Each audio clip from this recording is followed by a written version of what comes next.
बेहुदा किस्म की पोस्ट मुसलमानों को अटैक करते हुए, इस्लाम को अटैक करते हुए, और जो नफरत फैलाने वाली पोस्ट, मतलब जो सीधा सीधा मुसलमानों को बदनाम करके एक नफरत फैला रही है और हिंदुओं को यूनाइट करने की बात कर रही है अगेंस्ट द मुस्लिम्स। मेरा ये मानना है कि अगर द्वारका के डीसीपी इसके ऊपर एक स्ट्रॉन्ग सर्कुलर जारी कर दें कि जो भी एडमिन्स हैं वो ये इंश्योर करें कि किसी भी कम्युनिटी के खिलाफ, चाहे वो मुस्लिम हो, क्रिश्चियन हो, हिंदू हो, दलित हो, औरतों के खिलाफ बहुत कुछ लिखा जाता है, कि कोई भी ऐसी पोस्ट जो किसी भी कम्युनिटी के खिलाफ बदनाम करने के लिए या नफरत फैलाने के लिए डाली जा रही है, वो अगर नहीं रोकी जाएगी तो एक्शन होगा।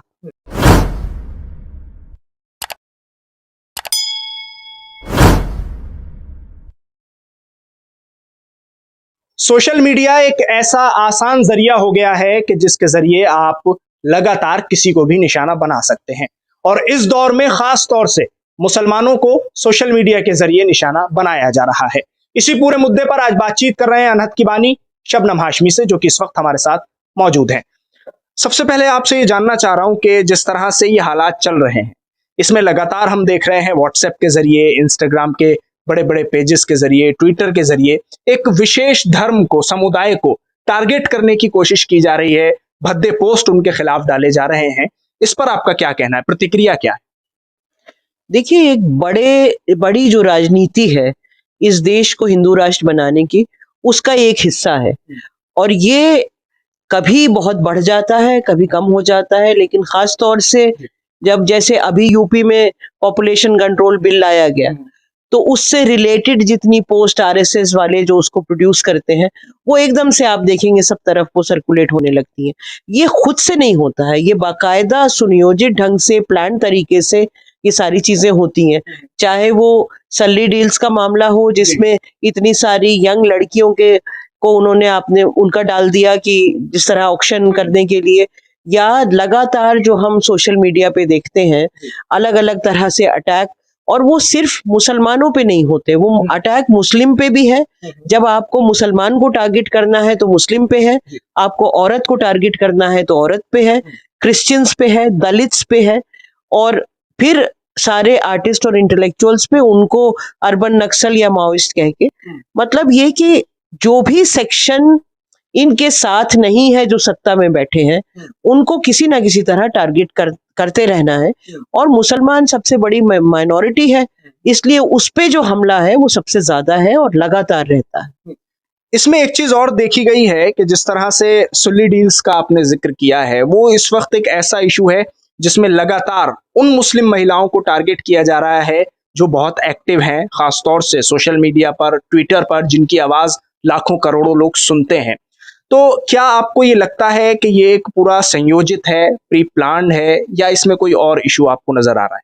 नहीं, बिल्कुल प्री प्लान्ड है, बिल्कुल प्री प्लान्ड है। एक तो ये कि आप जो लड़कियां बोल रही हैं, जो यंग औरतें बोल रही हैं, उनको इंटिमिडेट किया जाए कि अगर आप ऐसे ही बोलती रहेंगी तो आपके ऊपर किस तरह के अटैक आ सकते हैं, डरा के चुप करा दिया जाए। दूसरा ये है कि ये पूरा जो एक नरेटिव ये बनाते हैं मुसलमान का, जो गंदा है, जो अनपढ़ है, जो पिछड़ा हुआ है, औरत जो सिर्फ बुर्के में है, उसके बीच में जब ये यंग मुस्लिम लड़कियां आके अच्छी अंग्रेजी में भी बोलती भी हैं, लिखती भी हैं, और नजर आता है कि पढ़ी लिखी हैं, तो वो भी उनका जो नरेटिव है एक मुस्लिम औरत का, या एक मुस्लिम मर्द का, उस पे जो भी ठेस पहुंचाता है, उससे भी इनको परेशानी होती है, क्योंकि ये चाहते हैं कि जो स्टीरियोटिपिकल एक इमेज है मुसलमान की, वही लोगों तक जाए, दूसरी इमेज ना जाए। तो हर तरीके से कोशिश करते हैं बदनाम करने की या डराने धमकाने की। शबनम हाशमी, आपने एक एप्लीकेशन भी डीसीपी द्वारका को दी है। किन मुद्दों को लेकर वो एप्लीकेशन है, उसमें आपने डिमांड क्या की है? देखिए, बहुत सारे व्हाट्सएप ग्रुप्स हैं द्वारका में, और कुछ की मैं भी मेंबर हूँ, ग्रुप्स तो हजारों हैं।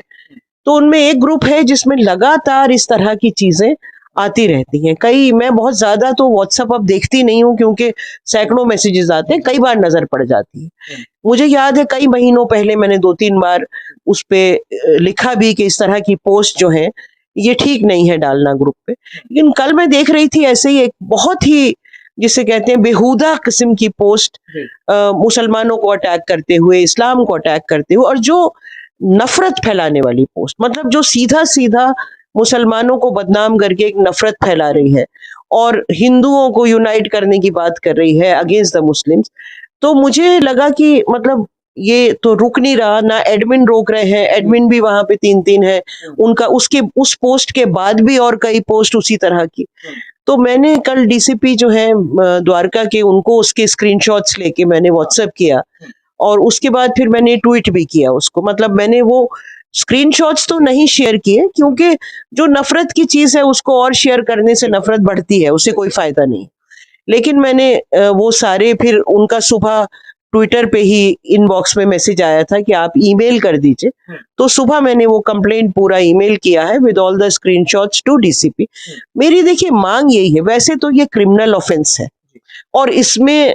अगर एफआईआर लॉन्च हो और एक्शन लिया जाए तो जेल हो सकती है, लेकिन मुझे ये लगता है कि किसी को जेल भेजने से चीजें बदलती नहीं है। मेरा ये मानना है कि अगर द्वारका के डीसीपी इसके ऊपर एक स्ट्रॉन्ग सर्कुलर जारी कर दें कि जो भी एडमिन्स हैं वो ये इंश्योर करें कि किसी भी कम्युनिटी के खिलाफ, चाहे वो मुस्लिम हो, क्रिश्चियन हो, हिंदू हो, दलित हो, औरतों के खिलाफ बहुत कुछ लिखा जाता है, कि कोई भी ऐसी पोस्ट जो किसी भी कम्युनिटी के खिलाफ बदनाम करने के लिए या नफरत फैलाने के लिए डाली जा रही है, वो अगर नहीं रोकी जाएगी तो एक्शन होगा। एक बार ये कहने से ही मुझे लगता है कि बहुत सारे लोग तो रुक जाएंगे, क्योंकि अभी ये लगता है कि हम कुछ भी कर लें कोई हमारे ऊपर कार्रवाई नहीं होगी। तो एक सवाल यहाँ ये भी रहेगा, जिस तरह से ये तमाम चीजें सामने आ रही हैं, मैं सवाल कर रहा हूँ सुली डील्स को लेकर, उसमें लगातार उन एक्टिविस्ट को निशाना बनाया गया जो हमने देखा कि सीए और एनआरसी के प्रोटेस्ट में पेश रही, आगे आगे रही, वो लड़कियां, यंग लड़कियां जिन्होंने नारेबाजी की, जिनके ट्विटर को लाखों लोग फॉलो करते हैं, देखते हैं, तो उनको ही क्यों टारगेट किया गया है? देखिए, दोबारा से ऐसी प्रोटेस्ट ना शुरू हो। अब जैसे फिलहाल जो एक ब्रीदिंग पीरियड है, लॉकडाउन के दोनों खत्म हो चुके हैं, थर्ड उसकी राउंड की बात हो रही है कि फिर से आ सकता है एक कोरोना का पीरियड, लेकिन ये डर लगातार सरकार को या ये कहिए कि उन संस्थाओं को जो नफरत फैलाने की फैक्ट्रीज हैं, उनको ये डर लगा रहता है कि ये आवाजें दोबारा से सड़कों पे ना उतर आए।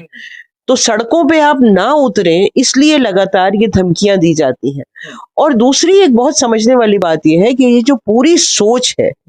ये सोच महिला विरोधी सोच है। तो ये किसी भी तरह की ऐसी महिला जो अपनी सोच रखती हो, जो अपनी बात रखती हो, जो अपने विचार रखती हो, ऐसी महिला इनको मंजूर ही नहीं है। इनको औरत सिर्फ एक फिजिकल रूप में दिखती है, जो ये लगातार कहते रहे हैं कि मुसलमानों के इतने बच्चे होते हैं और हिंदू औरतों को 4 बच्चे, 10 बच्चे, 6 बच्चे पैदा करने चाहिए सबके। कि बहुत सारे ये जो राइट विंग के संघी नेता हैं, उन सबकी स्टेटमेंट्स हैं। तो ये समझते हैं कि औरतों का बदन, औरतों की सेक्सुअलिटी, सब कुछ ये कंट्रोल कर सकते हैं और उनके दिमाग और उनके विचार कंट्रोल कर सकते हैं। जब कंट्रोल नहीं होते, जब औरतें अपनी बात रखती हैं, तो उन्हें डराने धमकाने के लिए ये चीज होती है। और जाहिर है कि मुस्लिम बीइंग द बिगेस्ट माइनॉरिटी, उन पे ज्यादा हमले होते हैं। लेकिन आप ये देख लीजिए, जो मुस्लिम महिलाएं नहीं भी हैं, उनके ऊपर भी लगातार हमले ऐसे, जो भी बोलती हैं, ट्विटर पे हैं या जर्नलिस्ट हैं, यंग लड़कियां जो जर्नलिस्ट हैं, जो खुल के बोल रही हैं, उनके ऊपर भी इसी तरह के हमले आ रहे हैं।